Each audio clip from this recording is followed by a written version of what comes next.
Senang bisa menjumpai Anda kembali dalam kelas belajar bahasa Ibrani Alkitab. Bersama saya Edward Tanok, Anda bersama saya di UTO Channel. Channel yang menghadirkan konten-konten teologi di ruang digital Anda semuanya.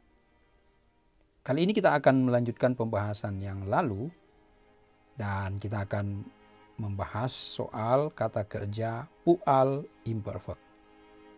Tapi sebelumnya kita akan melihat dulu sebagai warming up atau sebagai latihan kita bisa membaca teks dalam bahasa Ibrani, khususnya 2 ayat dari Sefanya pasal 2 ayat 11 sampai 12 yang akan menolong kita berlatih, dapat membaca, kemudian juga dapat mendengarkan dengan baik.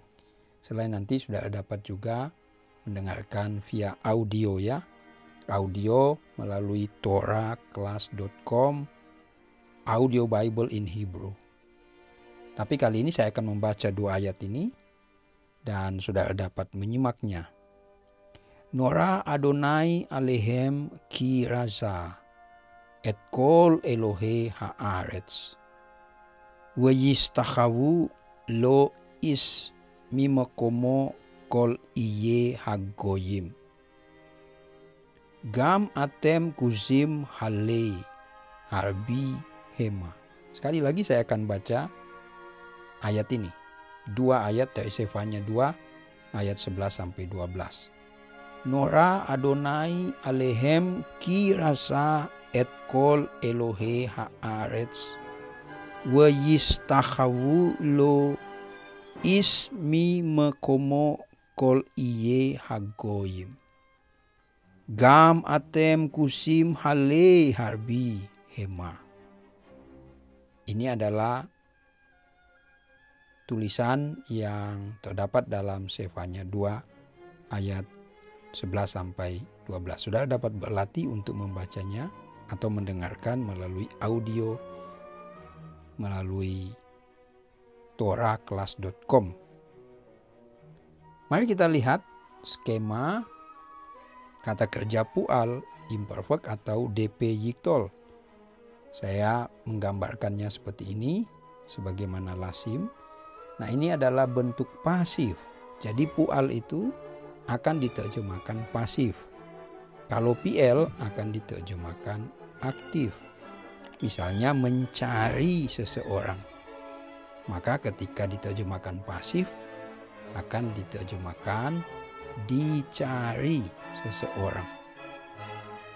Mencari itu aktif, dicari itu pasif. Itu gagasan pasif. Tetapi perhatikan di sini adalah pasif intensif.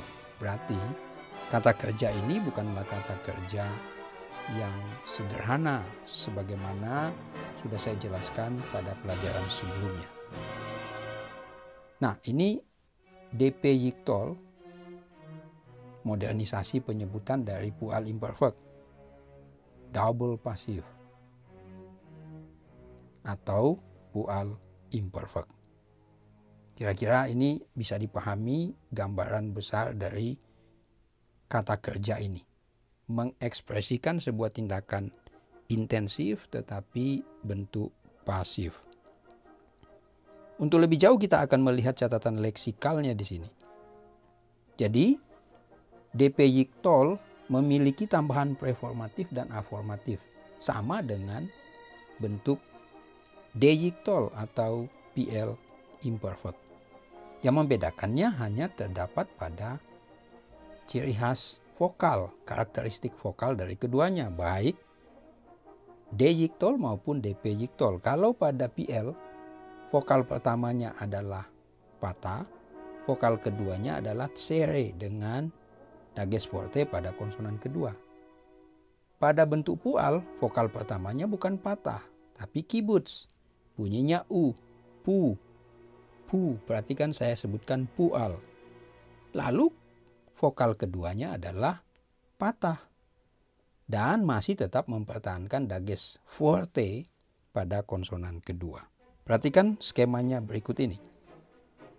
Yemasel, patah dan sere, dages forte pada konsonan sin, konsonan kedua. Itu adalah ciri khas yiktol. Masel tambah dengan preformatif ye masel. Lalu perhatikan di pual yiktol atau DP yiktol, pual imperfect. Yesullah. U dan A di sana menjadi karakteristik bunyi dari bentuk pual. Nah, itu pembeda. Jadi ini perlu dicermati supaya, atau perlu diperhatikan baik-baik supaya tidak salah. Catatan leksikal kedua, memang terjadi perubahan di sini. Perubahan di mana? Perubahan pada vokal kedua. Kalau pada PL, vokalnya sere berubah menjadi swa. Nah, di sini juga akan ada perubahan pada pual. Dari patah berubah menjadi vokal atau menjadi tanda masora swa. Jadi akan terjadi perubahan di sini. Dari vokal patah berubah menjadi tanda masora atau tanda swa.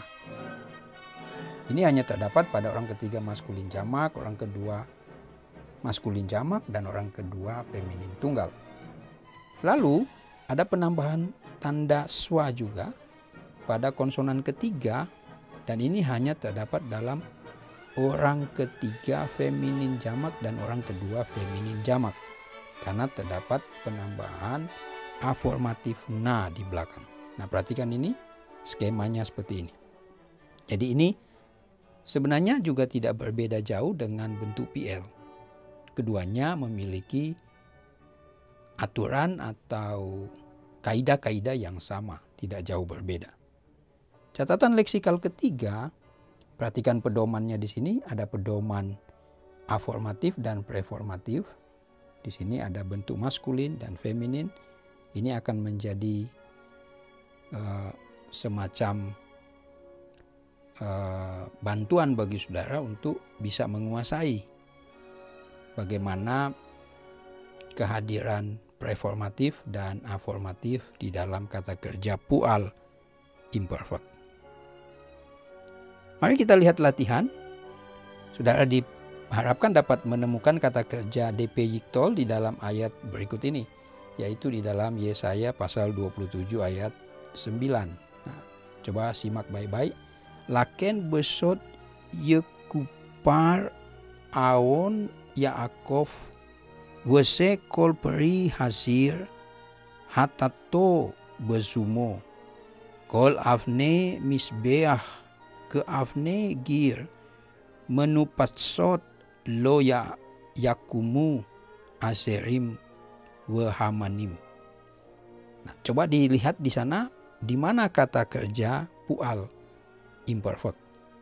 Saudara mesti temukan sebagaimana tadi karakteristik vokalnya, ada kibuts, ada patah, lalu ada dages forte pada konsonan kedua, lalu ada preformatif, baik ye, te, a, kemudian dan ne di situ ya.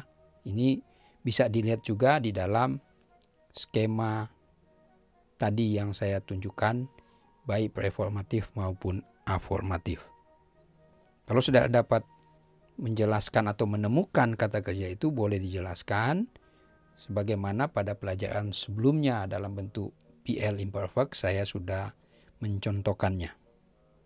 Nah, kemudian jangan lupa juga menggunakan kamus bahasa Ibrani supaya saudara tahu kalau bentuk pual mesti diterjemahkan pual. Jangan diterjemahkan dengan menggunakan hipil atau hofal atau hitpael atau bentuk nifal dan sebagainya. Jadi kamus ini akan menolong saudara untuk menemukan mana bentuk pual di sini. Nah, saya memandu saudara untuk melihatnya. Nah, ini adalah bentuk pual. IMPF itu adalah singkatan imperfect. PF itu adalah perfect. Nah, PU itu adalah pual ya. Jadi ada singkatan PU itu pual. Nah, saudara dapat melihat di situ artinya apa. FS itu berarti adalah feminin tunggal, feminin singular, begitu seterusnya ya. Ini adalah pedoman-pedoman di dalam membaca atau memahami ketika kita menggunakan kamus. Mari kita lihat kata kerja kafar, bagaimana kita membuat infleksi atau perubahan di dalam tabel berikut ini. Nah, di sini saya menunjukkan adanya skema dari preformatif dan aformatif, dan saudara boleh menambahkan di sini. Jadi perhatikan perubahannya hanya ada pada orang ketiga maskulin jamak, orang kedua maskulin jamak, dan nanti pada bentuk feminin, orang kedua feminin tunggal, orang ketiga feminin tunggal, orang kedua feminin jamak. Maksud saya orang ketiga feminin jamak, bukan orang kedua feminin, orang ketiga feminin tunggal, tapi orang kedua feminin jamak dan orang ketiga feminin jamak. Nah, perubahannya di sana. Selebihnya semua akan tetap menggunakan pattern atau pola yang sama, kibbutz pata, ya. Nah, ini adalah bentuk dari feminin, bentuknya sama, sudah dapat menggunakan ini. Ingat perubahan yang tadi saya sebutkan. Nah, ini merupakan pelajaran kita terkait dengan pual imperfect atau DP Yiktol. Saya harap sudah dapat mempelajarinya, dapat menyimaknya dengan baik, dan saya ucapkan selamat belajar. Shalom.